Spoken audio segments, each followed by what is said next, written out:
Buenas, seguimos aquí con la segunda parte del podcast desde el Centro de Filosofía para Niños. Seguimos con Erika, como en la anterior entrevista. Y bueno, estuvimos hablando un poco de los ejemplos de pensamiento libre, nos estuvo un poco introduciendo en la temática y nos quedamos a medias porque, bueno, como todos sabemos, vino una pandemia y queremos saber cómo afrontasteis un poco la nueva situación, cómo os adaptasteis, qué cambios hubo, si se tenía el mismo tipo de resultados, si costó, si no, a ver qué nos puedes contar.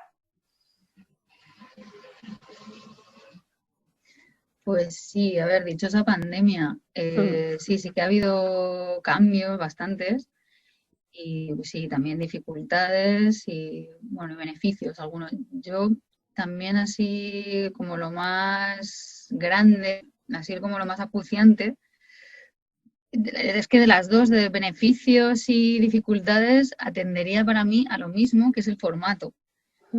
El formato virtual y online, que tiene sus pros y sus contras. Para mí tiene más contras que pros. De hecho, de pros solo diría uno, que es la comodidad. Que estás en casa, te conectas y estás haciendo un taller, ¿no? Un curso. Y esto, pues en general también hablando de gente con discapacidad, o bueno, o no discapacidad, pues que tengas problemas de transporte, ¿no? De movilidad y que en un momento dado por horario, que no te dé tiempo a llegar, si estás en el trabajo, estás haciendo otra cosa, entonces, bueno, estás en casa, te conectas y punto. Y así además hemos visto que se conecta más gente, o sea, que se anima más gente en el formato online. Pero yo veo lo que te digo, más que dificultades, desventajas. Y la desventaja mayor es la cercanía, la falta de cercanía, que para mí es primordial. Si hablamos ya no solo de pensamiento libre, hablamos de filosofía para niños, ¿no? De hacer un taller de filosofía para niños, es que esa cercanía y ese como contacto no presencial, o sea, incluso carnal, material, es muy necesario y es muy beneficioso. Entonces eso se pierde.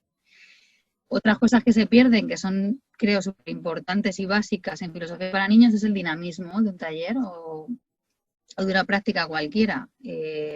Esto que te decía también de los talleres de pensamiento libre, que es algo como muy importante para que en ciertos momentos, sobre todo en la parte crítica, no se haga pesado, no se haga denso, ¿no? En un momento dado el parar y decir, vamos a levantarnos, y vamos a hacer esto, o vamos a estirar, o vamos a tocarnos, ¿no? Hacer algún ejercicio de contacto, pues es que eso se pierde con toda la parte, o sea, con el formato online, ¿no? El formato virtual, no sé, trabajar el cuerpo, pues es mucho más complicado. El trabajo en equipo también se complica. Sé que hay opciones, dependiendo de plataformas, para hacer equipos en diferentes ventanas, ¿no? Como separar por grupos, pero aún así, o sea, como que todo eso se complica mucho más, es mucho más complicado. Pero bueno, yo diría que también que esto se ha venido acrecentado por la pandemia, pero esto ya venía estando ahí. Esto lo que ha hecho ha sido acelerar con la pandemia. Esto es el futuro ya. Y ya ha venido para quedarse, además. O sea, que es que hay que adaptarse, sí o sí. Pero yo sigo prefiriendo lo presencial de todas. De todas, ¿no? No hay Está claro. Sí. Hombre, yo creo que el contacto humano es bastante primordial, sobre todo en este tipo de casos. O sea, y ya, bueno, y cuando hablo de educación formal digo lo mismo, pienso lo mismo, pero bueno. Efectivamente. No hay que perderlo. Sí, esto no formal o formal, sí. Sí, yo creo como que el trato, ¿no? Como cualquier tipo de aprendizaje o, no sé, o sea, como esto, cualquier cosa que conlleve lo educativo, lo pedagógico, es que a través de una pantalla, pues sí, o sea, pues esto para leer un manual me parece estupendo, pero ya cuando se trata de un trabajo comunitario, ¿no? Y de varias personas, como se dan una clase o en un aula, a mí el aula virtual me parece que pierde mucho, o sea, que lo presencial, lo humano que tú dices, es vital. Sí. ¿Y cómo crees que lo vivían ellos? ¿Les gustaba? ¿Les faltaba algo? ¿Cómo los veías? Pues en realidad en eso no se pronunciaban, no se han pronunciado hasta ahora, pero porque a ellos se les ve encantados. Al final, si te lo curras y llevas como buenos contenidos para trabajar con ellos, y te los haces un poco divertidos, un poco dinámicos y además interesantes y que hagan ahí un poco funcionar la sesera, pues ellos lo acogen muy bien. Pero también nos hemos dado cuenta que esto, ¿no? De repente el no poder movernos o hacer algo como corporal y en grupo, pues claro, tú imagínate, o sea, ves que claro, se hace más pesado para nosotros y para ellos. Claro. Y ahí es donde, por ejemplo, pues talleres que hemos dado igual de 4 o 5 horas, con sus descansos correspondientes entre medias, eso es imposible hacerlo en virtual. Porque, claro, o sea, imagínate 5 horas sentado, que sigue cada hora y pico, cada hora, 10 minutos de descanso, da igual, ¿sabes? Que estar 5 horas ahí sentado es soporífero, es duro. Entonces, hay que cambiar un poco el formato, esto, sí. El formato también. Sí. Vale, bueno. Y también, vale, pues ya que estamos un poco aquí en ver las dificultades, desventajas, también pues quisieras tu parte de autocrítica por una parte y nos contarás un poco las dificultades que has visto en ti a la hora de hacer este tipo de talleres y bueno, después también a nivel grupal, si nos quieres comentar cositas, pues también. Pues, a ver, yo la dificultad mayor que me encontré al principio, porque haces los cursos del centro y demás, y claro, yo me fasciné, como que esta metodología me parece maravillosa, quiero aplicarla y bueno, o sea, tiene sus dificultades saber un poco de qué va el rollo, o sea, de qué va el tema, pero bueno, te queda claro. Ahora, una cosa es la teoría y luego, o sea, yo la primera vez que me puse delante de una clase, ¿no? El círculo, ¿no? Ese círculo de filosofía para niños. Y tú llevas tus cositas ahí bien trabajadas, todo muy bien, preguntas y respuestas, y de repente, claro, tú intentas pensar, ¿no? Las posibilidades que se pueden dar, y de repente tú llegas y ellos te salen con la posibilidad que tú no has pensado, con esa te salen. Entonces, tú ahí, claro, de repente te ves como tierra, trágame, que esto ahora cómo lo hago, y luego la dificultad de, claro, de facilitar, o sea, que parece muy sencillo, pero al final ahí está la maestría realmente de esto, o sea, el saber facilitar bien, o sea, el que esas preguntas y respuestas tú sepas devolver hacia dónde va el diálogo, no dirigirlo, que eso también me parece como muy complicado y esto todo es cuestión de práctica, ¿no? Y de tiempo. Pero el no dirigir tú el diálogo hacia donde a ti te interesa, te parece más interesante, sino hacia donde decide la comunidad. Entonces, ahí hay como ciertas cosas que a mí me resultaron muy difíciles y eso no se hace ni se aprende de otra manera que con la práctica y tiempo. El no dirigir, el saber aportar preguntas, ¿no? El recoger las respuestas y devolver preguntas interesantes. Lo del tema del lenguaje que te decía antes, a mí esto también me ha servido, ¿no? El ser concisa, el ser sintética y la claridad, ¿no? Y la concisión en lo que comunicas, ¿no? En el mensaje. Todo eso es difícil, eso es que es eso, o sea, solo con la práctica. Y luego a nivel de grupo, dificultades o beneficios que haya visto en la gente. Sí. Pues la dificultad, que esto me hace mucha gracia porque es muy típico. Las dificultades, fíjate, con pensamiento libre nunca ha pasado. O sea, nunca ha habido nadie que en un diálogo filosófico haya dicho, oye, pero ¿y esto a qué nos lleva? O sea, ¿cuál es la respuesta a esto? ¿No? O sea, pero con gente sin discapacidad intelectual es que siempre, no te voy a decir porque exageraría, pero muchísimas veces. O sea, que tú hagas un diálogo y que ya diga, bueno, se termina porque ya no nos queda más tiempo y que haya gente ahí como con ansia de, pero bueno, pero entonces la respuesta ¿cuál es? O esto, o sea, ¿cuál es la...? No. Claro, es que y a algunos les explota la cabeza. Luego lo entienden, incluso entran en el juego mucho mejor, ¿no? Y les gusta, pero al principio como que eso de que se hagan preguntas y que no haya una respuesta final o que no haya como una verdad, ¿no? Claro, vale, está. pues esto es esto. Hay gente que no, que se le hace como difícil. Que precisamente esto es un poco como lo maravilloso de esto, ¿no? Que esto puede seguir, podríamos seguir hasta el infinito y más allá. Claro, porque también a veces aparte el diálogo lo que pasa es que también se confunde con el debate, con la verdad final, con una respuesta. Entonces, ¿quién tiene razón? es Efectivamente. totalmente siempre pasa así. Sí, Eso sí. es una de las grandes luchas en filosofía para niños, ¿no? Esa diferencia entre el debate, la discusión y el diálogo. O sea, Ahí que está. aquí no se debate, aquí no se discute, aquí lo que se hace es dialogar. Y Ya. dialogar es poner en ejercicio, ¿no? Poner a trabajar el logos, ¿no? La razón y el lenguaje, pero al servicio del otro también, ¿no? Ujú. Del que tienes delante. Y ahí eliminar prejuicios, eliminar creencias, el estar dispuesto, ¿no? A escuchar realmente lo que te dice la otra persona y a dejarte convencer, ¿no?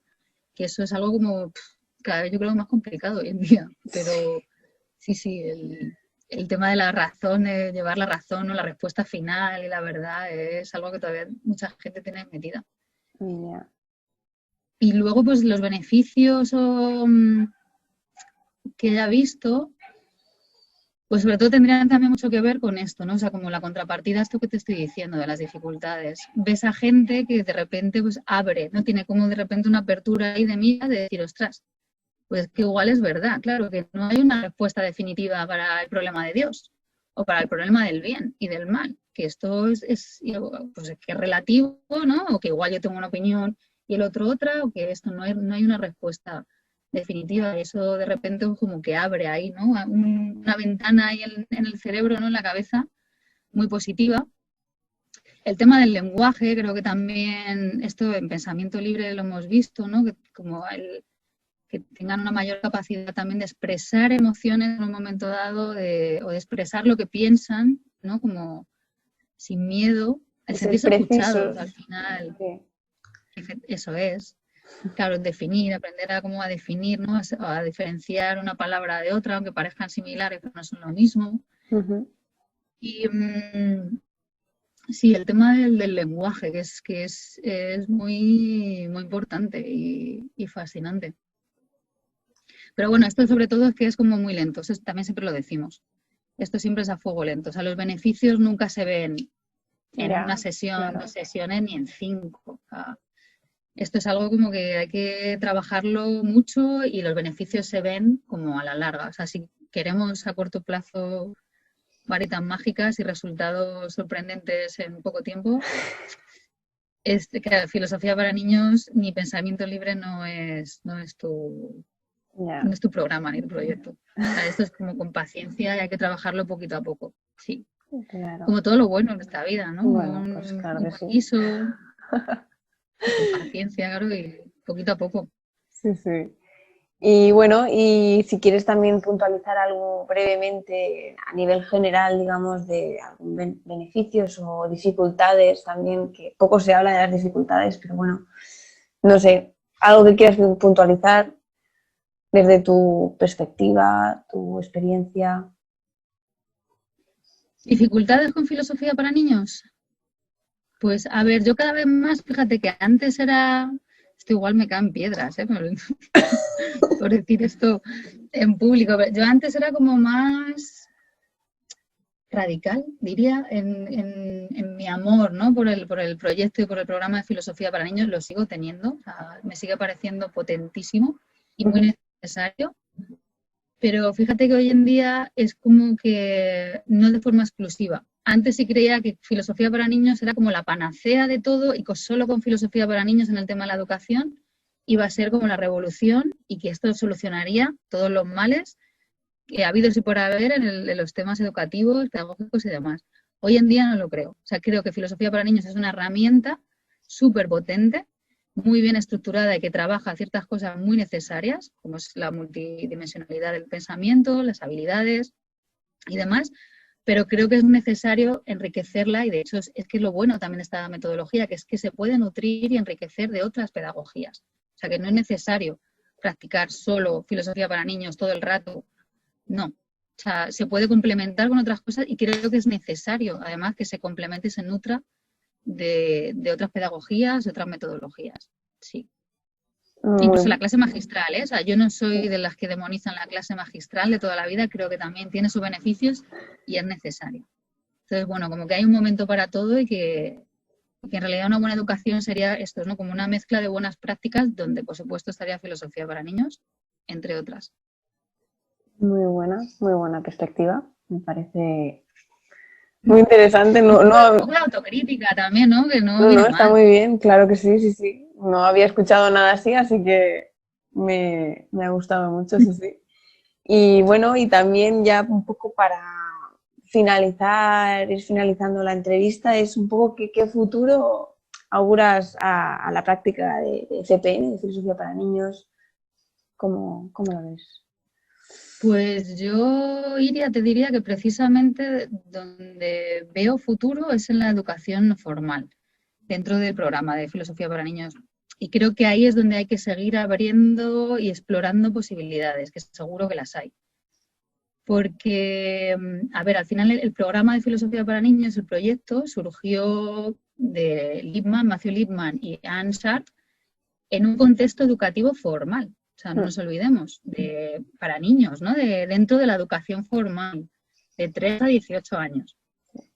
Y está muy bien y en ese momento era necesario y sigue siendo necesario hoy en día. De hecho, no sabría decir si hoy día es más necesario casi que cuando Lippmann y Sartre idearon todo esto. O sea, no sé yo si vamos para adelante o para atrás, pero bueno, que en ese ámbito formal en el que se originó el programa está muy bien, pero precisamente en un momento dado cuando se expandió, ¿no?, afuera de la institución educativa fue cuando realmente se ha visto, ¿no?, y se ve el potencial y la cantidad de riqueza que tiene este programa, ¿no?, al poderlo aplicar no solo dentro de esa educación formal y dentro de la institución, sino en muchas otras áreas y en muchos otros gremios y con muchas otras personas, ¿no? Ahí es donde se ve realmente la riqueza del proyecto, ¿no?, y del programa de Filosofía para Niños.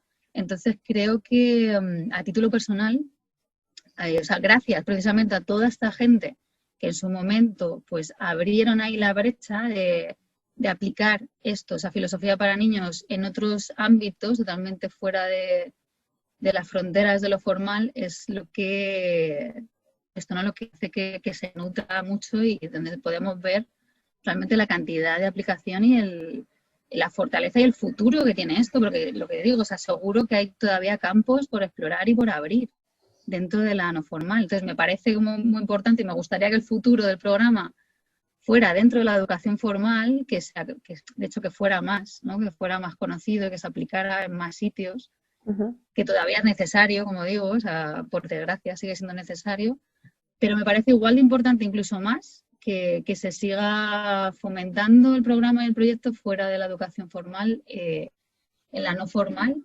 incluso en la informal, y seguir abriendo ahí camino en otros mundos, ¿no? Claro, como bien Que por- decías, como es un mundo mucho más flexible, pues ahí Filosofía para Niños podría explayarse, digamos, más tranquilamente, ¿no?